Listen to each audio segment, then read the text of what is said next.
نحمده ونصلي على رسوله الكريم اما بعد فاعوذ بالله من الشيطان الرجيم بسم الله الرحمن الرحيم رب اشرح لي صدري ويسر لي امري واحلل عقدة من لساني يفقهوا قولي. لے لو نہار نکالی. کل آپ نے سکھائی دعا. بعض اوقات انسان بھول جاتا ہے نا، تو یاد رکھنے کا طریقہ کیا ہے؟ کیسے یاد رکھتے ہیں آپ؟ ویسے کوئی اپنا ایکسپیرینس شیئر کرے، کیسے یاد رکھتے ہیں آپ؟ نوٹس کے ساتھ لکھتے. کوئی یہاں پر نوٹس کے علاوہ لکھتا ہو؟ انہوں نے اپنی ایک الگ ڈائری یہیں بنائی ہوئی ہے جس میں وہ نوٹ کر لیتی ہیں.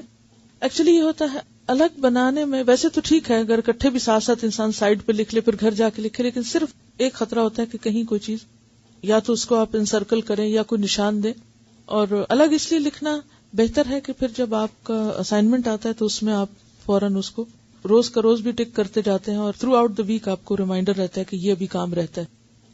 یقیناً آپ کے کچھ ہوم ورک ایسے ہیں جو فوری طور پر ہو نہیں چکیں گے، وہ لائف ٹائم یا لانگ ٹرم ہوم ورک ہیں، لیکن ان کو بھی الگ لکھنے میں پھر آپ اگر اپنی ڈائری کو دو حصے میں کر لیں کہ ایک شارٹ ٹرم اور ایک لانگ ٹرم، کہ جو آپ کو آئندہ کرتے رہنا ہے. ایک تو یہ کہ ایک دن کیا کام ختم، اور ایک کام ایسا ہوگا کہ جو آپ کو آگے چلتے رہنا ہے اس کو لے کے انشاءاللہ تعالی.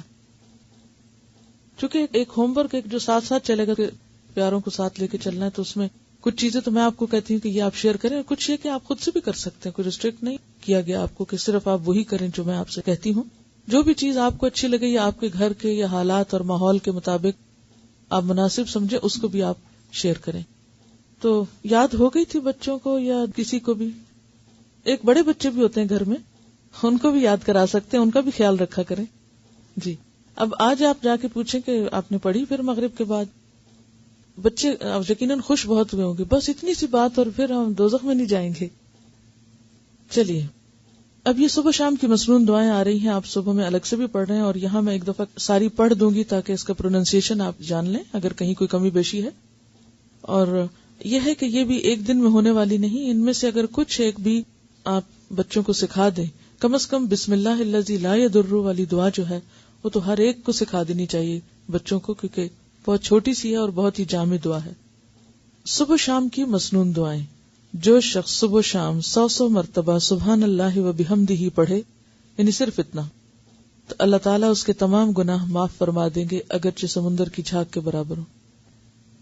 اس کی عادت کیسے ڈال سکتے ہیں آپ؟ کیونکہ مصروف ہے نا سب، تو اتنا وقت تو نہیں ہوگا کہ جا نماز پہ بیٹھ کے 100 دفعہ پڑھ کے پھر اٹھے. میں صرف یہ پوچھ رہی ہوں کہ آپ کی عادات کیا ہیں، آپ طریقہ کیا کرتے ہیں. ظاہر ہے کہ فارغ تو آپ میں سے کوئی بھی نہیں کہ جو صرف مصلی پہ بیٹھ کے یہ تسبیحات کرے گا. تو دنیا کو ساتھ لے کے چلنا، گھر کی ذمہ داریاں ادا کرنا اور ساتھ ان اذکار کی پابندی کرنا، اس کو کس طرح ممکن بنایا جائے اس پہ بات کریں. اچھا، گھر کا کام کرتے ہوئے ساتھ ساتھ، اور انہوں نے برتن دھونے کے ساتھ اپنا باندھ رکھا ہے، یہ بھی اچھا ہے. یعنی کوئی ایک خاص کام جو آپ کو روز کرنا ہے تو اس خاص کام کے ساتھ آپ ایک خاص ذکر جو ہے وہ اپنا باندھ لیں. انہوں نے اپنی تسبیح بائیں ہاتھ میں لٹکائی تھی، دائیں ہاتھ سے یہ کام کرتی ہیں اور بائیں ہاتھ سے ان کے وہ یاد دہانی ساتھ ساتھ رہتی. ایک تو ہے نا کہ ہر وقت کوئی بھی ذکر آپ کریں، لیکن یہ جو مخصوص اذکار بتائے گئے مخصوص اوقات میں کرنے کے، تو ان کا فائدہ جب ہی ہوتا ہے جب ہم ان کو اوقات کی پابندی کے ساتھ کرتے ہیں. اور اصل میں اس کے پیچھے حکمت بھی یہی ہے وقت بتانے کی کہ پھر انسان اس میں مس نہیں کرتا. صبح ہوئی، اللہ کی یاد آئی، اور سنت کے مطابق جو آپ صلی اللہ علیہ وسلم نے بتایا وہ ذکر کرنا. ویسے تو آپ کوئی بھی کر سکتے ہیں، ہر ذکر میں فائدہ ہے، لیکن آپ کے نقش قدم پہ چلنا، جہاں آپ نے قدم رکھا وہیں پیچھے رکھنا، اس کا لطف ہی کچھ اور ہے. ٹھیک ہے نا؟ یعنی اس میں تھوڑا فرق ہو جاتا ہے پھر.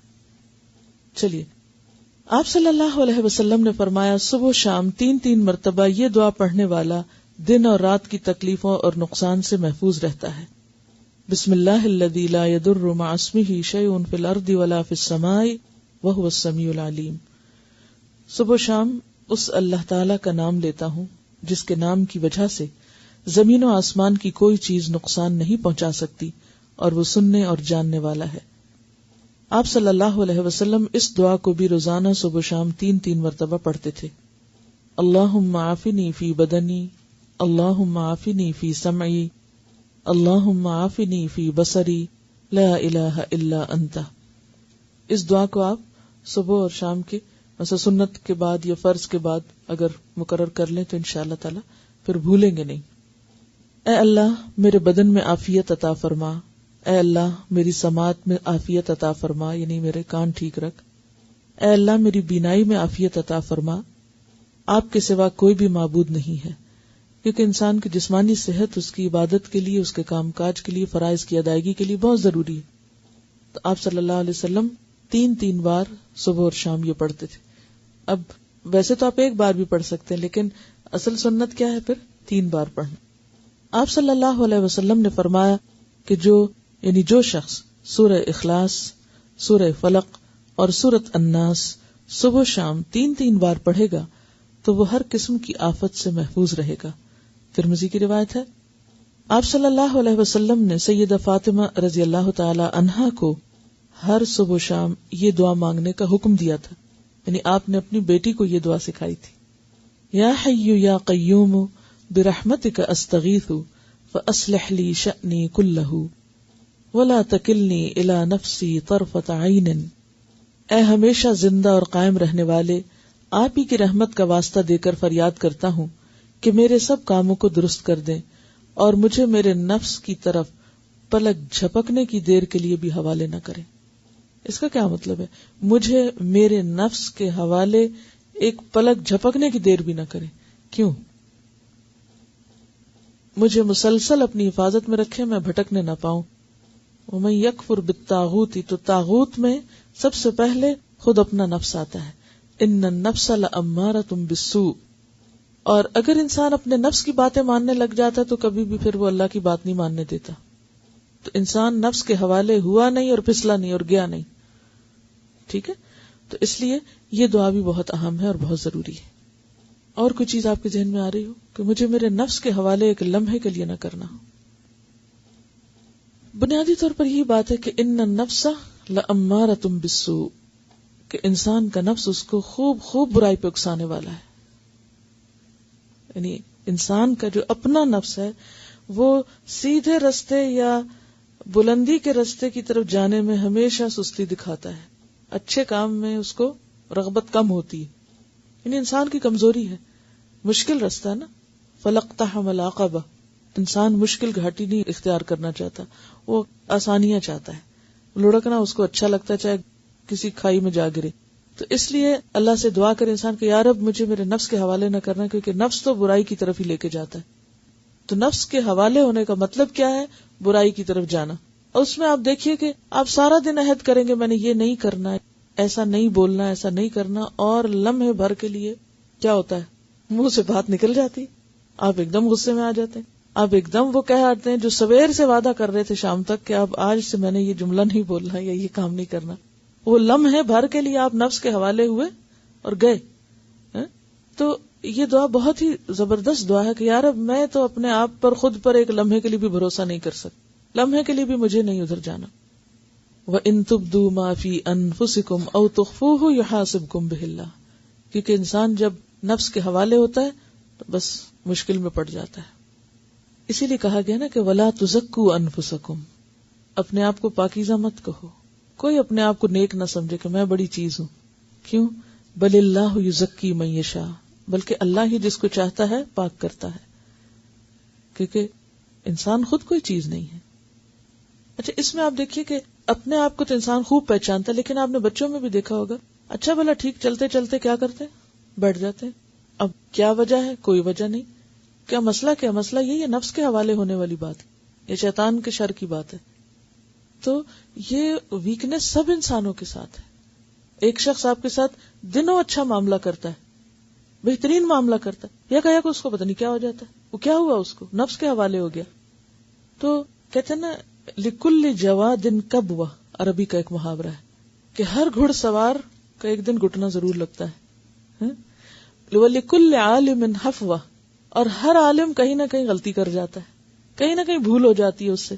انسان ہے نا، پھر اس کو یاد آتا او نہیں یہ ایسے نہیں ایسے تھا، پھر وہ رجوع کرتا ہے. رجوع کر لے تو اللہ تعالیٰ بھی معاف کرنے والا ہے. اور اکڑ جائے انسان، نہیں میری غلطی نہیں، تو پکڑ ہے. تو یہ ایک حقیقت ہے کہ جب انسان چلتا ہے تو کہیں نہ کہیں ٹھوکر لگتی ہے اس کو. اچھے سے اچھے تعلقات میں بھی کہیں نہ کہیں جھول آ جاتا ہے. یہ سب ایکسپیرینس کی بات ہے نا, آپ سب مشاہدہ کرتے ہوں گے. ایسا کیوں ہوتا ہے؟ کیونکہ ہمارے ساتھ نفس بھی ہے, شیطان بھی ہے. تو یہ ایسے دشمن ہیں, ایسی طاقتیں ہیں کہ جن کا مقابلہ ہم تنہا نہیں کر سکتے. یہ صرف اللہ کی مدد سے ہو سکتا ہے. اس لیے صبح اور شام, ورنہ بعض اوقات انسان کہ ایک دفعہ تو مانگ چکا, اب اور کیا مانگنا, روز کیا یہی مانگنا. یعنی آپ کے ذہن میں یہ آ سکتا ہے کہ سویرے بھی مانگو, شام بھی مانگو, وہی باتیں, پھر ریپیٹیشن. اس ریپیٹیشن کی ہر سویر کو ضرورت ہے اور ہر شام کو ضرورت ہے کہ ہم بھولنے والے ہیں. پھر سید الاستغفار, آپ صلی اللہ علیہ وسلم نے فرمایا, جس نے صبح و شام صدق دل سے سید الاستغفار کو پڑھا اور اسی دن یا رات فوت ہو گیا تو وہ جنت میں داخل ہوگا. اب آپ دیکھیں اللہ تعالیٰ نے بخشش کے کتنے سامان کیے ہیں. ایک چیز کر لو, دوسری کر لو, تیسری کر لو.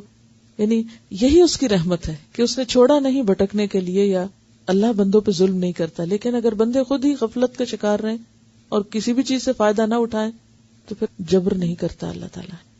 اللہ تعالیٰ سب کچھ کر سکتا ہے, لیکن یہ اللہ کا قاعدہ نہیں کہ زبردستی کسی کو ہدایت پہ قائم رکھے یا زبردستی کروائے کسی سے. کیونکہ اگر اللہ تعالیٰ نے زبردستی کرانا ہوتا تو پھر انسانوں کو بھی پہاڑوں اور باقی چیزوں کی طرح ایک طرح سے جیسے مجبور اور مقہور پیدا کر دیتا. تو اس نے ایسا نہیں چاہا انسانوں کے لیے. سید الاستغفار یہ ہے, اللہم انت ربی لا الہ الا انت خلقتنی وانا عبدک وانا علی عہدک ووعدک ما استطعت اعوذ بک من شر ما صنعت ابوء لک بنعمتک علی وابوء بذنبی فاغفر لی فإنہ لا یغفر الذنوب الا انت. اے اللہ, آپ ہی میرے رب ہیں, آپ کے سوا کوئی عبادت کے لائق نہیں. آپ نے مجھ کو پیدا کیا ہے اور میں آپ کا بندہ ہوں, اور میں اپنی طاقت کے مطابق آپ سے کیے ہوئے عہد اور وعدے پہ قائم ہوں. میں اپنے برے اعمال کے وبال سے آپ کی پناہ چاہتا ہوں. میں آپ کی نعمتوں کا اقرار کرتا ہوں, یعنی جو بھی آپ نے نعمتیں مجھ پر کی ہیں ان سب کا اعتراف کرتا ہوں, اور اپنے گناہوں کا بھی اعتراف کرتا ہوں. یعنی ایک طرف تو نے مجھے اتنا کچھ دیا اور دوسری طرف میرے گناہوں کے ڈھیر ہیں. آپ میرے گناہوں کو معاف فرما دیجئے, کیونکہ آپ کے سوا کوئی بھی گناہوں کو معاف نہیں کر سکتا. یعنی کسی انسان, کسی جن, کسی فرشتے کے اختیار میں نہیں کہ وہ بندے کے قصور معاف کر سکے. اصل معافی اللہ ہی کی طرف سے ہے. چلیے